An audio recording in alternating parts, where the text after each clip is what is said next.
Community Cafe TV. We have a special guest here today who teaches autism awareness. Her name is Jacqueline Williams. Hi, Jackie. Good morning. So good to have you here today. Thank you for having me, and happy World Autism Awareness Day, everyone. Yes, got to wear our blue. Our blue to support. Thank you. I'm hoping, and I know that you can manage this and more, that we can inform the public today and the community and let everyone know all about autism awareness, Yes. signs, symptoms, ages, everything. And Jacqueline is also an author. I'm not going to tell you everything. I'm going to let Jackie talk, though, so you begin here wherever you want. Let's see. Well, I have a lot of hats that I'm wearing, as you well know.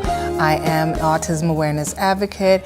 I am the CEO and founder of No Small Victories, which is a program under the Martin Luther King Family Services. And our aim and dedication to the community is autism awareness and education to really facilitate inclusion for our families. So we're going to be doing a lot of work in the community, and I'm so excited, and we'll talk about that a little bit later. I'm also a graduate student and hope to be graduating pretty soon this summer. With getting your master's. Yes, master's in education and autism, and hoping to be sitting for my boards to become a board certified behavior analyst in the fall. Wow. So really, really excited about that. Awesome. And you know, I think most importantly, I'm a mom Yes. of a now 18-year-old. He's 18. 18-year-old on the spectrum. My goodness. And doing awesome, just an overall awesome kid. I'm so proud of him.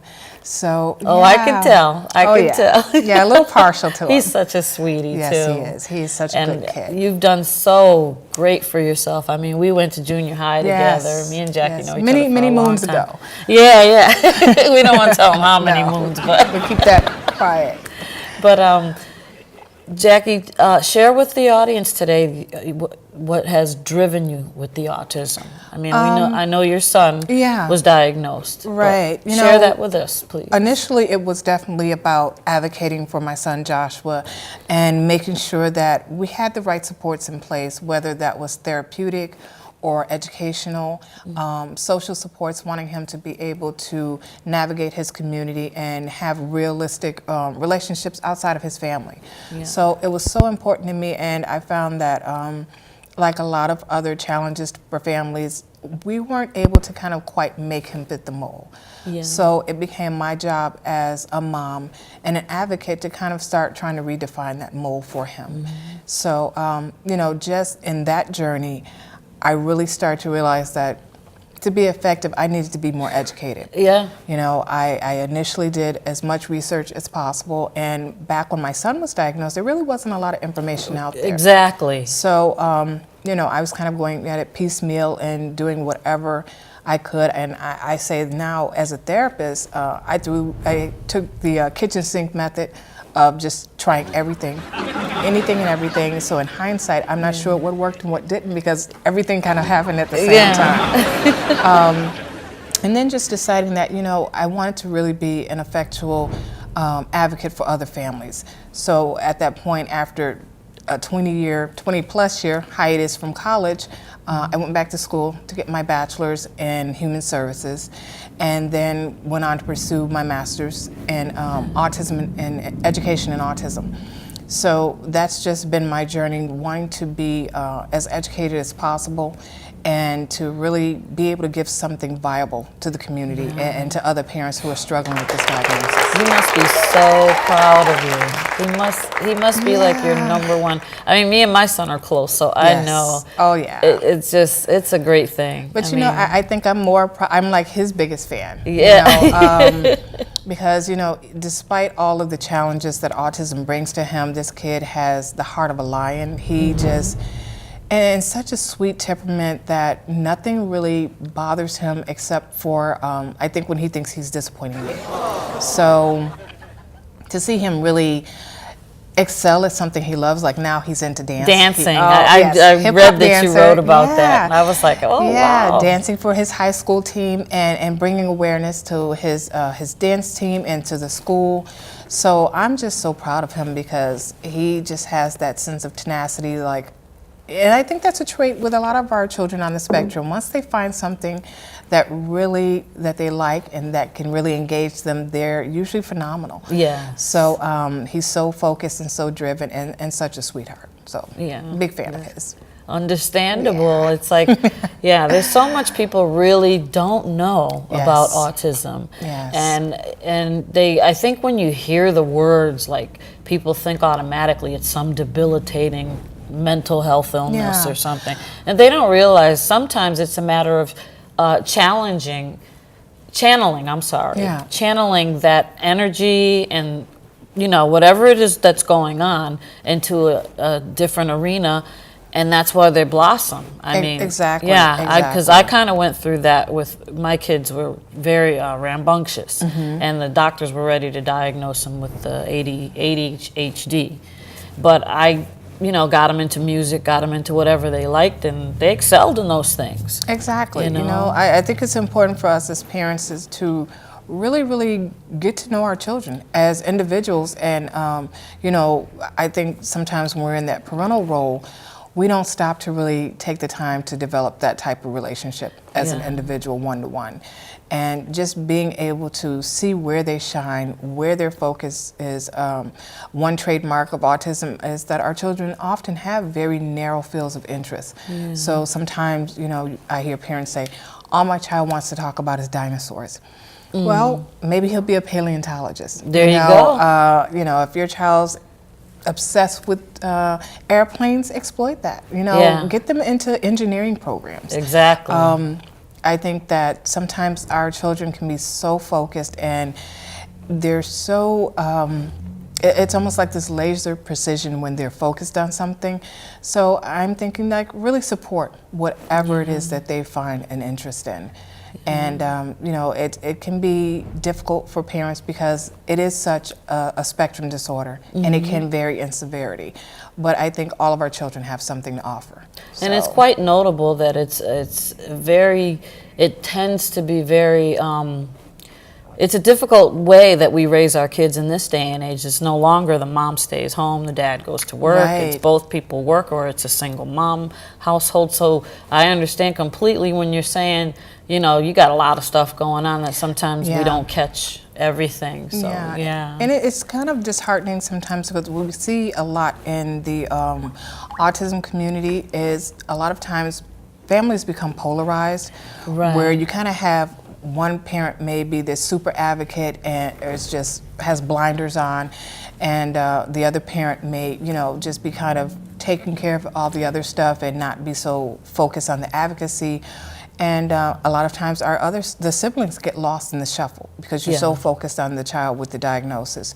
So it can be hard. It can be very stressful on a family unit if, in fact, you even have two parents in the home. Right. So I applaud single moms or single dads, for that matter, who are really out there trying to do it all by themselves. Amen. It's very difficult. You know what the best thing I heard this year was? My son has blessed me with 2 grandchildren, and I just got so blessed the day he turned around and said, "Ma, I don't know how you did it." Yes.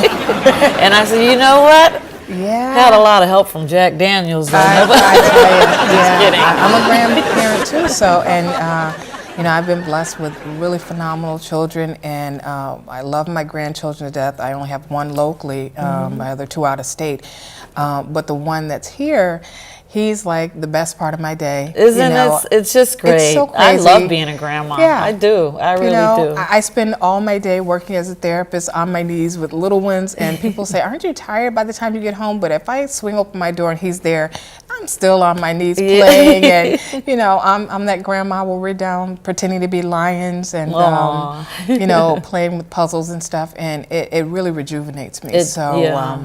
It's probably the biggest blessing I've ever had, and I'm fortunate. My son and my daughter-in-law are amazing parents in their own right. Both are full-time employed, and both are college students as well. Oh, good. So good. we have a very supportive family unit where we're kind of sharing duty when they're in Yeah. class and vice versa. And that is so important too, have because to. You have to. you have to have a support team network, even if Yeah. it's not your own family. I was blessed to have a lot of close friends and people that knew the family or babysat me when I was a baby, and they just all pitched in and helped me, and it just happened. I mean, it was God. It was definitely the Lord. It takes a village, and Yeah. I think that's what's my biggest message to my community is that autism can be so isolating for our families. Historically in the African American community, our survival kind of depended on how we were perceived in the community, and even now, especially in light of a lot of the current events. So oftentimes our parents, because they're not equipped to deal with different behaviors, we tend to self-isolate. So hoping that through more education, we will build better supports for our families. Right. Yeah. So where exactly in the community can people reach out to? I am at the Martin Luther King Family Services Okay. on 3 Rutland Street in Springfield. And, we're building some really good programming and hoping to keep building in the community and going forward. We're just really getting started. Great. But So I'm it's so in the excited. Mason Square area. Yes. But it's going to expand. Yes. That's wonderful. Yes. That's really wonderful. Well, we're going to take a short break because we are on a time schedule here. Me and Jackie's going to sip our coffee for a minute, and we'll be right back with you. Stay tuned. For more information on No Small Victories Community Organization, contact MLK Family Services located at 3 Rutland Street in Springfield, Mass. Phone number 413-746-3655.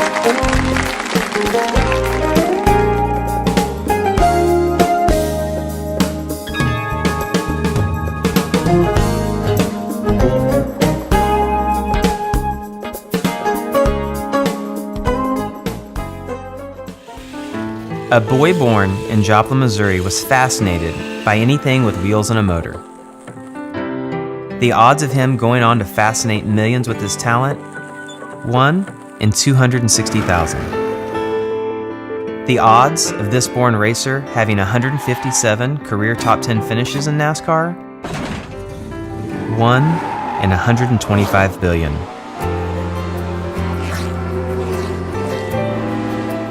The odds of him winning both the Daytona 500 and the Brickyard 400 in the same year?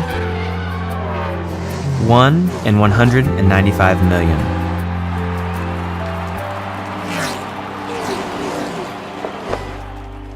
The odds of a child being diagnosed with autism? 1 in 110. I'm NASCAR driver Jamie McMurray, and my niece has autism. Learn more at autismspeaks.org/signs. Praise him with the Timberland dance. Praise him with the sound of the trumpet. Praise him with the Psalterian harp. Let everything that hath breath praise the Lord. Praise him with Timberland dance. Praise him on the heights of his cymbals. Praise him with string instruments. Let everything that hath breath praise the Lord. Oh, magnify the Lord. Magnify the Lord with me. Magnify the Lord. Oh, magnify the Lord with me. Magnify the Lord. Magnify the Lord with me, magnify the Lord, let us exalt his name together. Praise him with the Timberland dance, praise him with the sound of the trumpet, praise him with the Psalterian harp. Let everything that hath breath praise the Lord. Praise him with Timberland dance, praise him with the heights of his cymbals, praise him with string instruments. Let everything that hath breath praise the Lord. So magnify the Lord, magnify the Lord with me, magnify the Lord. Oh, magnify the Lord with me, magnify the Lord. Magnify the Lord with me, magnify the Lord. Let us exalt his name together.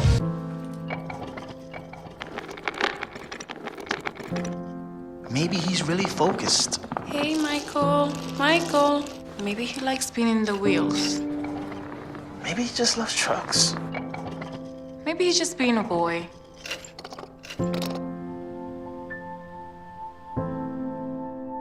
Preoccupation with objects is one early sign of autism. Learn the others today. The sooner it's diagnosed, the better.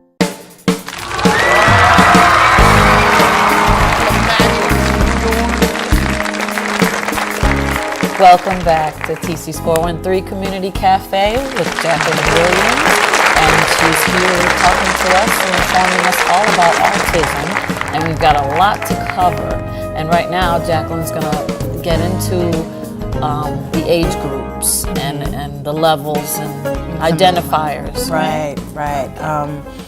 And I would just like to kind of preface what I'm about to say and say that I'm definitely reaching out to the African American community.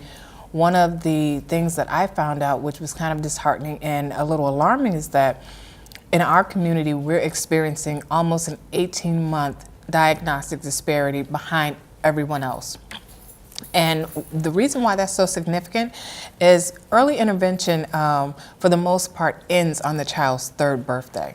So if you have a child that's being diagnosed around 18 months, 2 years old, you have a really limited window to get them in to get early interventive services, which are so critical to build some of those skill sets before they enter into the school system.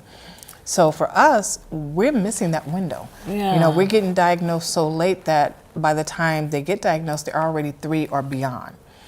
So it's really important for us as a community to really know what the developmental milestones should look like, what some of the red flags should be, if we, you know, things that we should really be concerned and take into consideration and really bring to our pediatricians' attention. Attention, right. You know, I know that, and we laughed about that last time when I was saying that there's a saying a lot of times in our community is we don't go to, you know, psychotherapists or, you know, other therapists, we take it to God. Well, that's good and fine. And definitely, I trust me, I pray so much.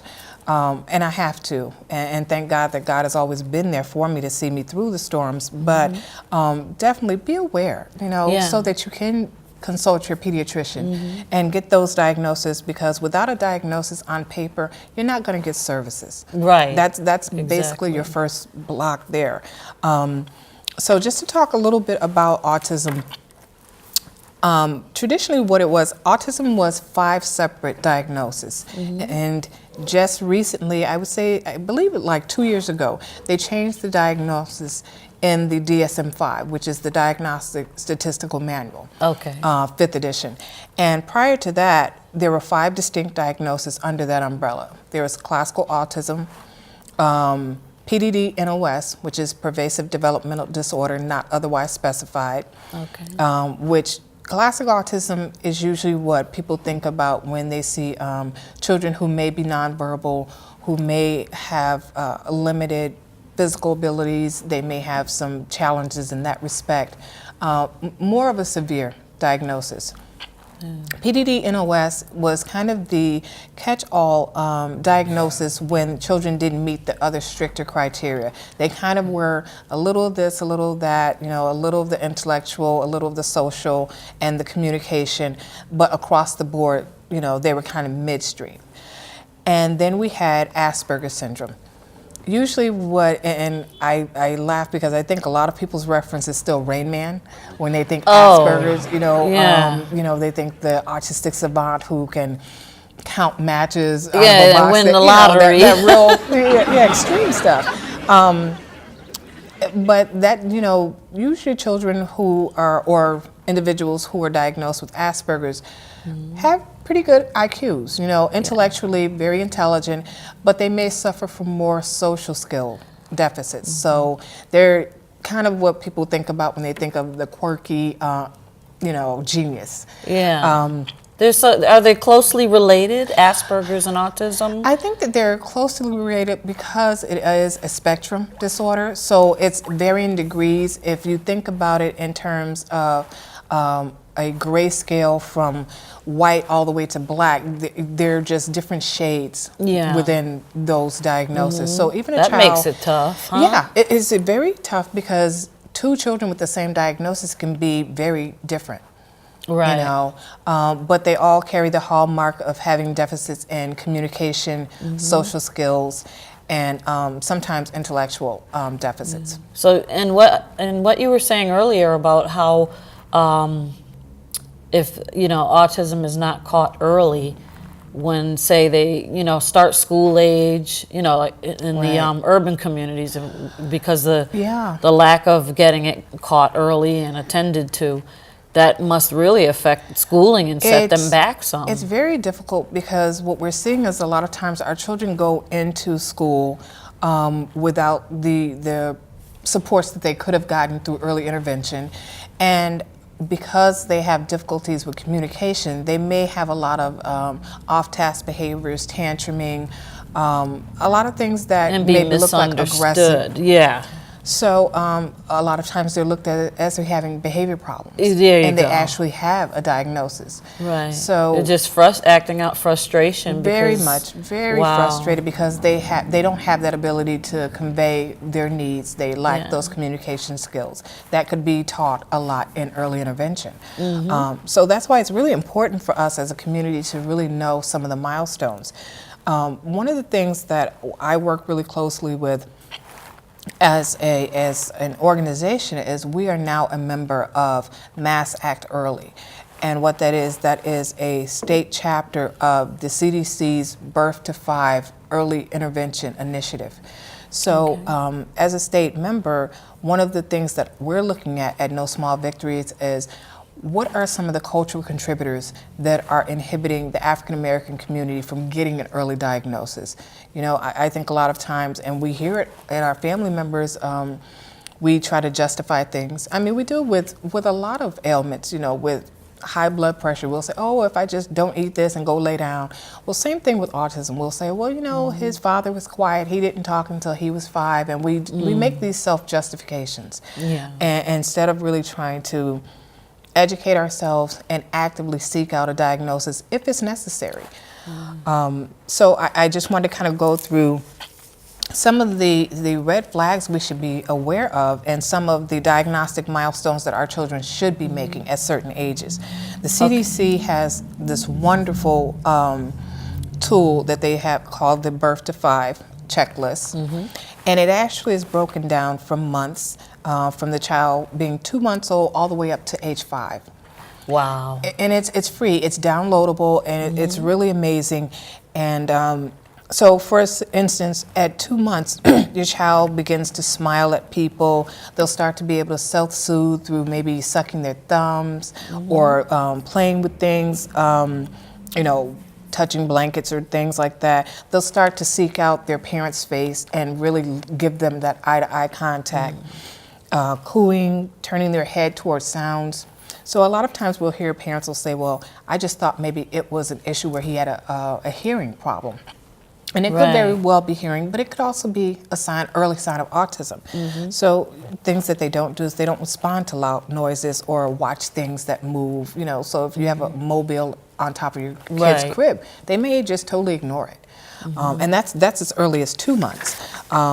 For 4 months, they may not watch things as they move. They don't smile at people. They don't hold their head. They don't bring things to their mouths. So even pacifiers, around 4 months, children are starting to bring those things to their mouth. You may not see that with a child who could be on the spectrum. Let's see, skip ahead. How about walking and talking when they start doing that? Is that something that's slowed or? Well, yeah, I was just skipping to year 1. They don't crawl. They may, they may not stand when supported. And usually early on, you hold a child up, they'll start to kind of try to find that ground with their feet. You may not see that with a child around 1. On the spectrum. They don't see single words like mama, dada, or look for things if you hide them. That's usually around that time where you start to kind of play the hide and seek and the peekaboo. You may not get a reaction from a child on the spectrum at 1. And a huge red flag, as I said before, if you've seen those skills start to develop and all of a sudden you start to notice that they're not doing things that they used to and they're starting to regress, really, really big red flag. So, definitely check with your pediatrician if you see that, because that's actually what happened to me. My son regressed back to being totally nonverbal.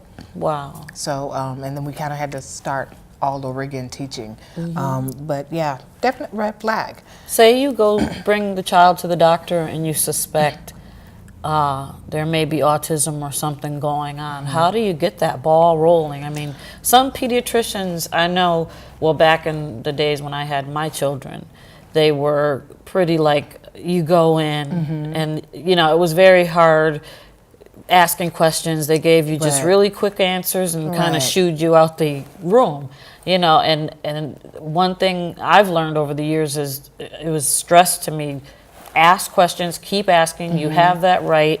But when it comes to getting them to test your child for autism, I mean, it's probably more, and the doctors are more involved in doing that on their own today. Is it you know, I happening, think that's or? happening. But I still hear from parents that, you know, they'll go in with concerns and the doctor will say, well, you know what, it's a little early. Why don't we wait a few months, come back in 3 months, come back in 6 months?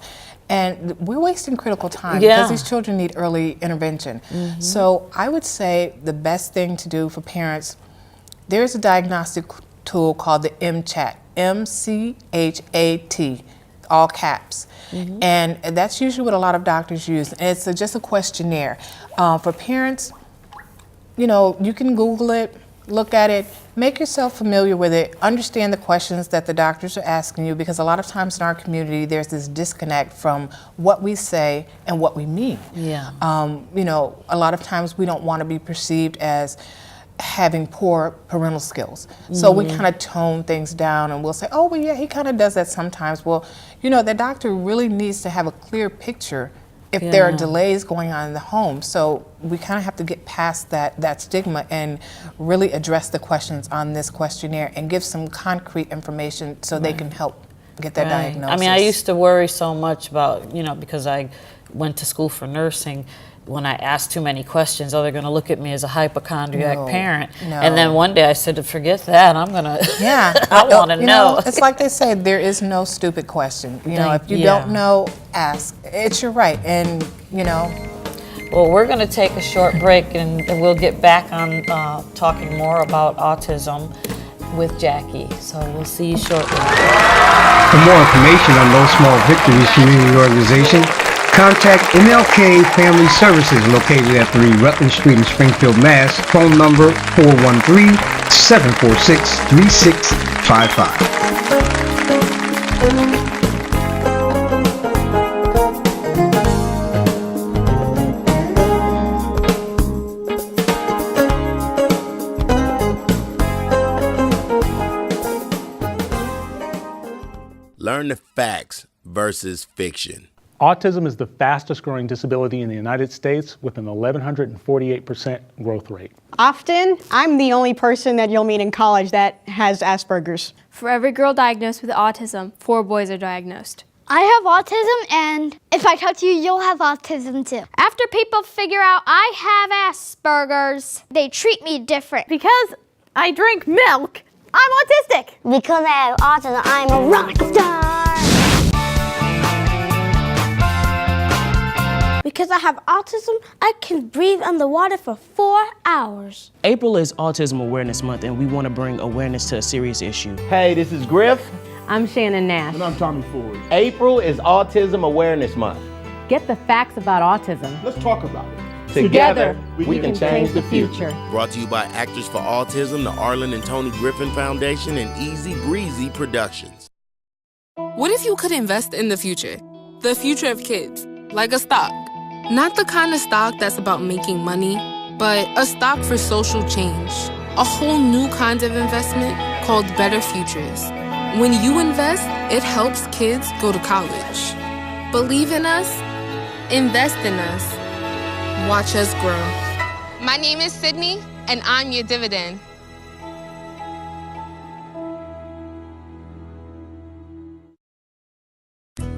Choices. Some are minor, others life-changing. But what if your small choices matter the most, like the stairs or the elevator, baked or fried? What if these small choices determine if you'll be the 1 out of every 3 women who die of heart disease this year? These choices might not seem life-changing today, but women are dying of heart disease at the rate of almost 1 per minute. Luckily, it's mostly preventable. Choose to act. Our hearts, our choice. Make your choice at goredforwomen.org.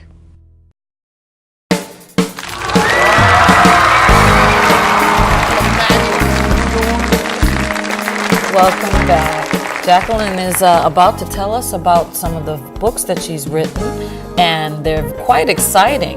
And a lot of it is based on your son, Joshua. Yes. And his upbringing. And tell us all about it. Well, the first book is Joshua and the Star-Tabulous Dream Maker. And this book actually was the first, and it was kind of like a catharsis for me. I was dealing with a lot of the depression and the anxiety and the isolation of autism, and just really concerned that, you know, as parents, you want to know that your children are going to make friends. And he was around that age where he was starting to want to go outside and play with the neighborhood kids. And, you know, as a parent, and I say professed playground police, you know, I was always worried, is he going to be bullied? Are the kids going to think he's different? Are they going to think he's, you know, weird? So I started talking to the kids on the street and just really talking to them in a manner that they could understand about autism. And from there, you know, my sister-in-law at the time, because I've always written, said to me, you really should write a children's book. And I hadn't never thought about it. And then I said, oh, okay, so we'll try it. And I wrote this book. And it really kind of just looked at what some of the challenges that he had during the day. And ironically, the book doesn't even mention autism. It just kind of talks about him feeling isolated, you know, dealing with some of the sensory issues that he was dealing with, feeling, you know, a little different, really focusing on very narrow fields of interest and things like that that kind of set him apart.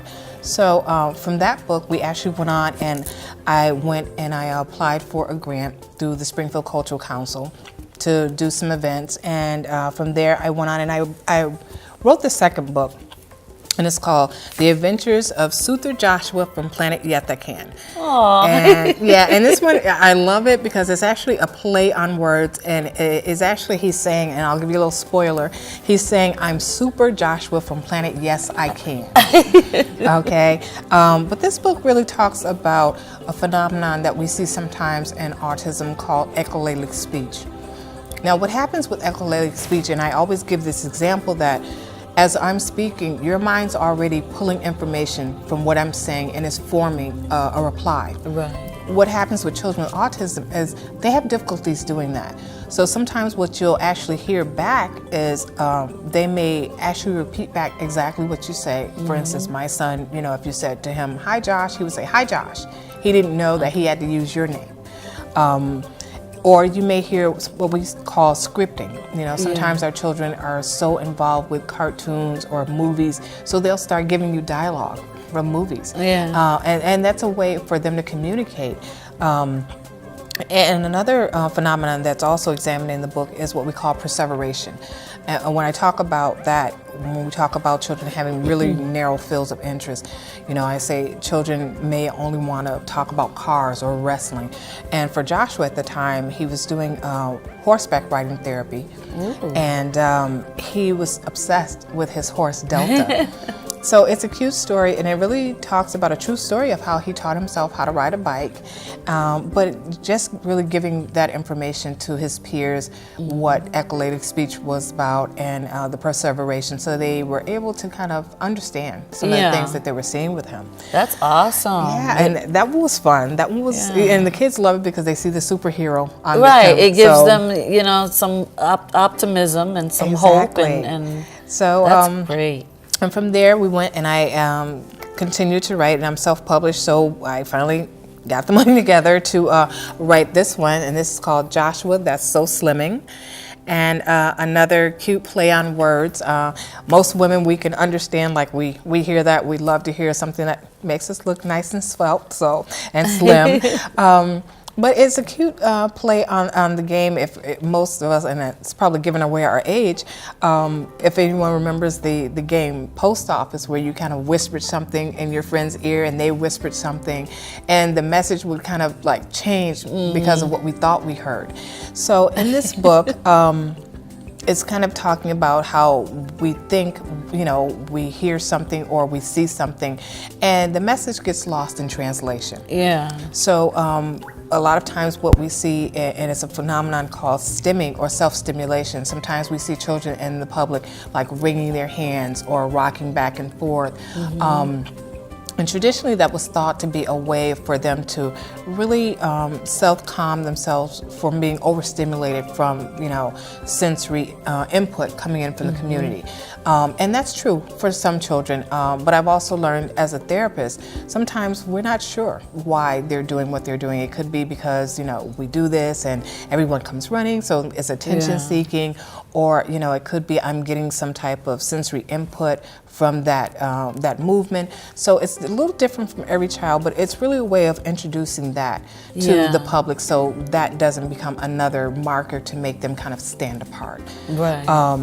Wow, there's so much to identify. Oh my God, it's so much. It's like many of the things that you're associating this with are things that everyday children that are considered your average child, they identify with this, and they're not diagnosed with autism. Exactly. Many of the things you've said, I've noticed that's happened with my own children. It's happened with myself, a few of those things. And I couldn't say it's something I grew out of, or I don't know. It's just, some of those things, you've seen them. And what's so, and it's so funny, because I've had an adult with on the spectrum say to me, everybody stims. And I'm thinking, well, not really. And they said, well, what do you do when you're nervous or you're upset?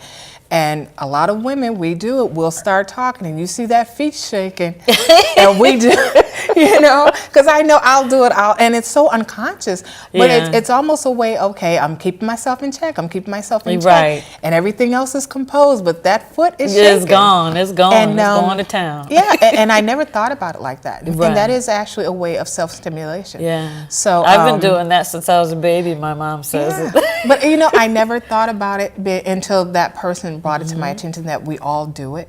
But I guess it's it's just sometimes more noticeable. Yeah, it's better than smoking. Yes. And then my fourth book, and this is my latest, and I'm so proud of this one. This is called Joshua, I'm Over Here. And this was actually written with my older son, Robert. So this one's really dear to my heart, because not only does it look at the phenomenon that sometimes our children with autism have a difficult time making or sustaining eye contact. And in this story, we also look at the difficult time that the siblings have. There's so much focus on the child with the diagnosis. Right. And sometimes the siblings feel a little left in the shuffle. So this was a way for me to kind of give voice to our siblings, to let them know that we hear you. We, sometimes parents, we get so involved with advocating for our other child that, but we haven't forgotten you. Right. So it's this cute story that that Robert and I wrote, and it really kind of looks at when he was about 10 or 11 and really wanted to be this big brother, and wanting to have this relationship with Josh, who's then a toddler. And it looks at all these cute things that he's doing, trying to get Joshua's attention, and not understanding why Joshua won't make eye contact.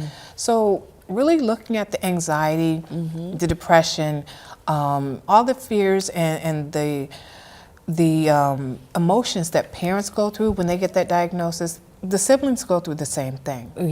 So I just what affects one person affects the whole exactly. household. It affects the whole household, and I think sometimes we forget that the children, when parents, because it is a grieving process. Once you get that diagnosis, you no longer have the child that you had yesterday. But this accomplishment here is just, I'm just so astounded. It's like wonderful, because you make sure you're covering all bases. I was trying. Keep your household aligned, and so many women, I'm sure they look up to you.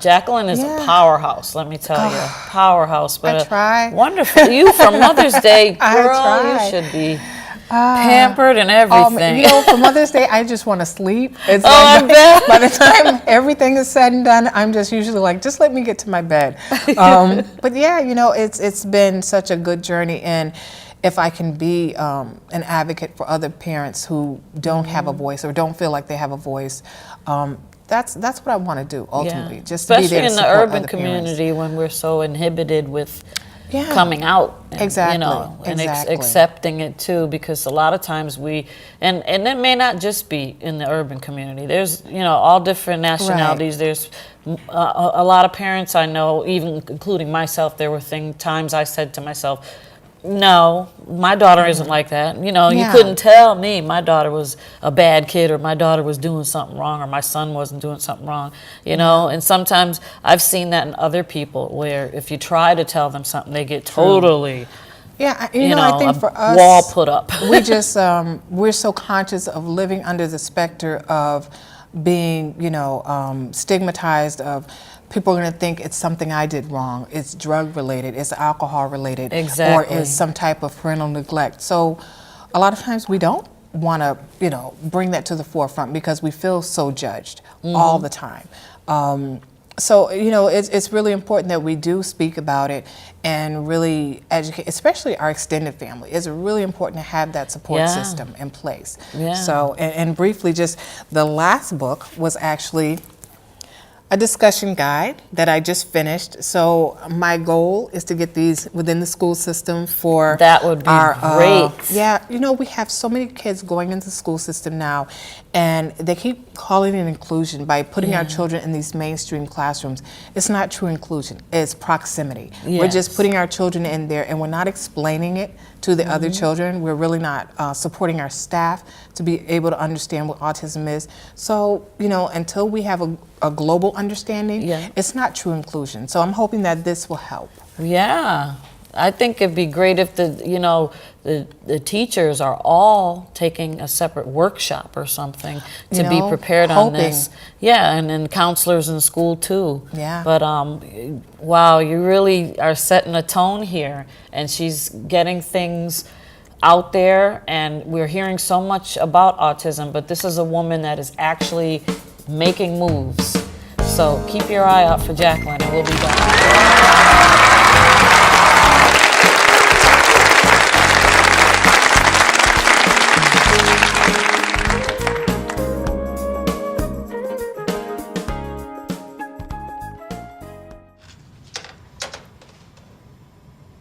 Wow, these are really good. You act surprised.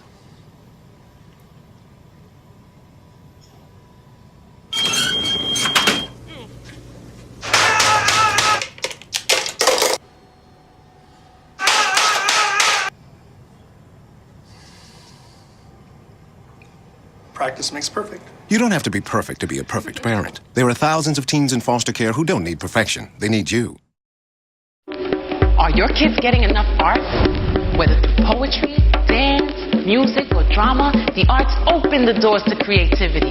As a mother and teacher, I know that arts education can help our children develop confidence and a better understanding of the world around them. Even if you have just 30 minutes a week, get your kids more involved in the arts and think about the kind of world we can leave behind for our children and our children's children. Art. Ask for more. AmericansForTheArts.org. Hey, you going out like that? Yeah, why? Well, what would the neighbors think? I see you! Come look at Mr. Feather! Look what I have. Mr. Bird, remember? Bark, bark, bark! We're just playing! We're just playing! I'm trying to get you out of here!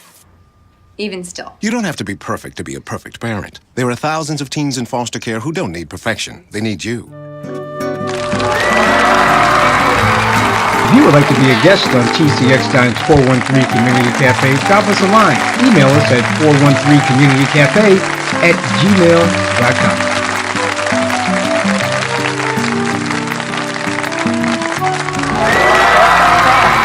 And we're here with Jacqueline, and now we're going to talk more about the Autism Awareness Fair coming up.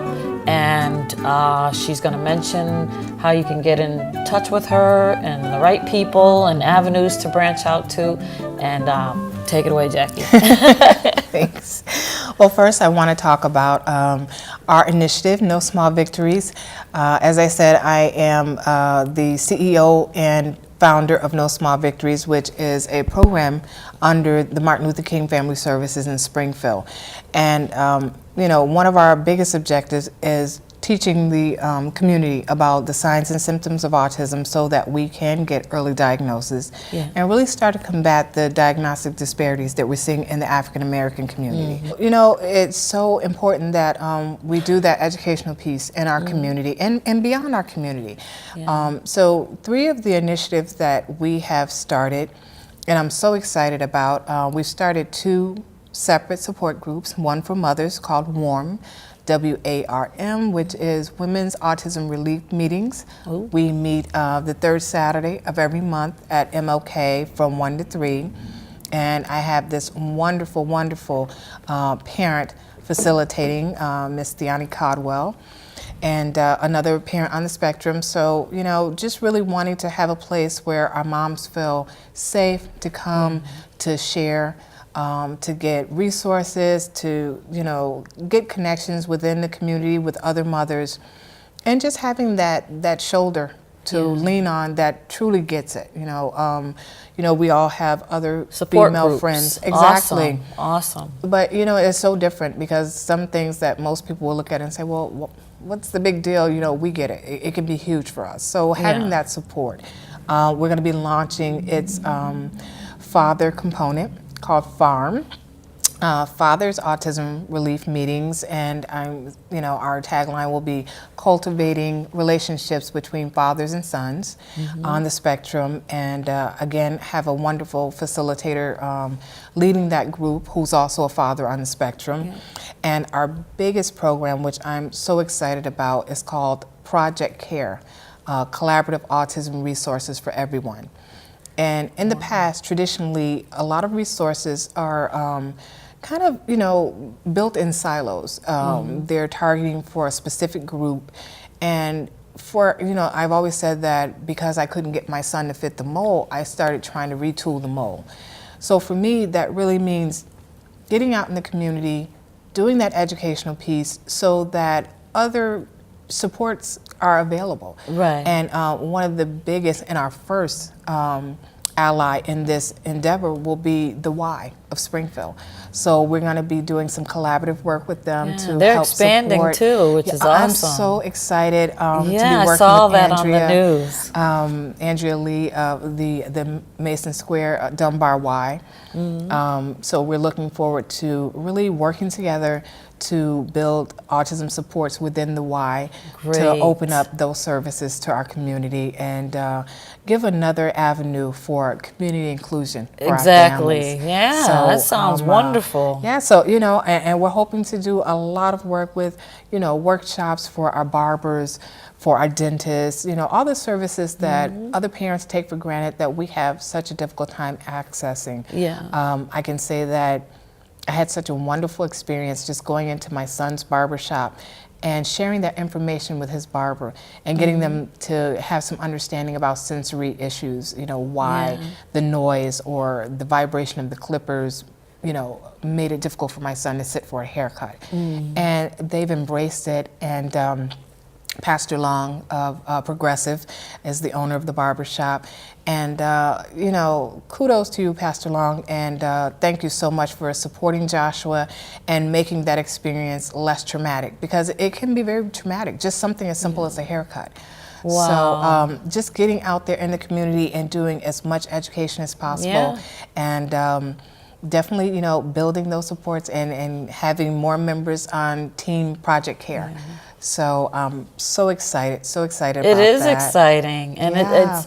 I hope and pray so many people, you know, if just get involved. Exactly. And, you know, if you think there's a problem there, if you have any of these type of concerns, or you heard something today that maybe, you know, jarred your thinking there, definitely check it out. Have your pediatrician look into it. Exactly. You know, and, you because know, the resources are out there and there. expanding. And that's the thing with Project CARE. We're not trying to reinvent the wheel by by designing all these programs.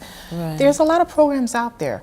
But for, you know, whatever reason, whether the facilitators were unfamiliar with autism, parents didn't feel like they were able to access it. So, you know, even if it's talking about Girl Scouts, Boy Scouts, things of that nature, the Boys and Girls Club, we're hoping to do some work with them. Yeah, I was just getting ready to mention. Yeah, so I've actually collaborating with talked to the club on Carew Street, and we're hoping to do some work, some trainings with them as well going forward. You know, we've been blessed to have, to see progress with other organizations such as the Black Men of Greater Springfield through their Du Bois Academy. My son's been a member for years now, and they've been so supportive and wanting to support that that population of boys. So, you know, I don't want parents to feel like, well, the only thing there for me is the Special Olympics or some other group that's specifically for children with disabilities. Right. You know, we want to make your community accessible as wheelchair ramps made for other people. So, you know, it's definitely all about education. Yeah. And I think, that's what you we're know, gonna that's do. what it sounds like. It's more of an educational thing to be handled as opposed to looking at it as a disability or a disparity, you know, that debilitating thing. Exactly. It's, you know, and I think parents need to feel that we are supported in the community and we shouldn't be isolated. Like I said, it can be very isolating because we're so used to being judged when we're out in the community, and if our children are behaving a certain way, we think that people will automatically think it's the parent's fault. The parent did it. Or the parent's lacking in you know, teaching them something. Or and those are the very parents that need that extra support. Right. So we're hoping that NSV will be that resource to really build those community support. April 18th at the MLK Center on 3 Rutland Street, and it's going to be so much fun. Like, I'm so excited this year. This is actually our 5th annual fair, and you know, we have some things that we didn't have before. We're going to have entertainment, music, food, vendors, service providers, and you're going to be there. So. You know, and really trying to make it an event where parents don't have to feel like, well, I can't come because my child's not going to behave. You know, we want to make this a family event where parents can come, get information, connect with community providers, do some shopping, because we're going to have some vending tables. They have awesome stuff there, trust me. me. And just come out and have a fun day. We're going to have activities for the kids. And I'm not going to spoil it, but I am going to say that my son's dance team's going to be performing. Oh boy, so, looking forward. Yeah, shout out to Central's Gold Team. All right. So, you know, I'm so excited about this year, and I just want to make it the best possible fair that people will start to look forward to, and make it an event where parents can come and, you know, meet up like, you know, throwback to the Harambe, meet up like the old days and see people in your community and just be that support system that our families need, you know. So I'm excited about that. Yeah. Really and the last excited. couple of years when I've done this with you, it's been wonderful. I mean, everyone's just so nice, and you know, we just come together. And you know, MLK, by the way, stands for Martin Luther King Community Center, if you don't know about that. And it's located on 3 Rutland Street, which is like a side street off of State. And yeah, off of State and Wilbraham Road. Exactly. But yes, everyone comes together, and it's really, really nice. It's great. And there's all different tables with the different things going on, and yeah, we're going to have a blast. And I'm looking you know, forward. I'm so excited because this is also the launch of our organization under MLK. I've been under MLK's, you know, umbrella for a few years now, but this is actually kind of like our formal launch of programming. And, you know, I've been fortunate to have Ron Johnson be a mentor, be a support, and be such an advocate for our programming. So shout out to MLK, my MLK family, and really looking forward to really becoming a solid part of the MLK family in the community. So really all happy right. about that. Shout out to MLK, y'all. Well, Jackie, I can't tell you enough how thankful I am that you have come down and spent this hour with us and informing us and blessing the community with all you're doing and helping people to get more involved in this awareness. I know many of you, as I have been reading in the papers and seeing online incidents where there's kids getting bullied and you know, really bad circumstances where deaths have occurred and stuff. And and then they come to find out a child's missing that has autism and things like that. So it's really a big growing concern, and it should have been for such a long time. So I'm really so proud. I've always been so proud of you. We grew up together, and it's like, you know, it's great when you grow up and your friends that you went to school with are doing great, wonderful things. And you're so proud of them. That's my girl. Yes, we know each other. You know. Right. But yeah, awesome, and a wonderful parenting. Thank you. God bless you so much. So, and just wanted to say that please visit my website, www.online.com.